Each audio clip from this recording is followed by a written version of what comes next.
একটা ছোট্ট গ্রামে থাকতো এক গরিব পরিবার। তাদের জীবন ছিল কষ্টের ভরা। বাবা দিনমজুর, মা অন্যের বাড়িতে কাজ করত, আর তাদের একমাত্র ছেলে দীপক। মায়ে বলল, আজ ঘরে তেমন কিছু নেই।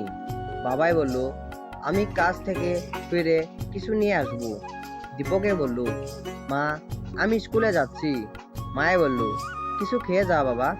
দীপকে বলল, না মা, দেরি হয়ে যাবে। খালি পেটেই দীপক স্কুলে যায়। একদিন রাতে দীপক বলল, বাবা, তুমি খাচ্ছ না কেন? বাবাই বলল, হাসি দিয়ে বলল, আমি আগে খেয়েছি। মায়ের চুপচাপ করে তাকিয়ে রইল। দীপকে মনে মনে ভাবলো, আমি বড় হয়ে সব কষ্ট দূর করব। সেদিন থেকে দীপক দিনে রাতে পড়াশোনা শুরু করে।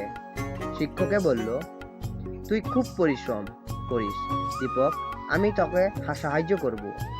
বহু সময় কেটে যায়। অনেক কষ্টর পর দীপক পরীক্ষায় ভালো ফল করে। দীপকে বলল, মা, আমি পরীক্ষায় পাশ করছি। মায়ে কাঁদে কাঁদে বলল, তুই আমাদের সুখ উজ্জ্বল করে বাবা।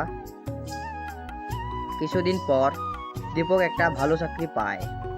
দীপকে বলল, এবার তোমাদের আর কষ্ট করতে হবে না। বাবাই বলল, আজ আমাদের স্বপ্ন পূরণ হলো।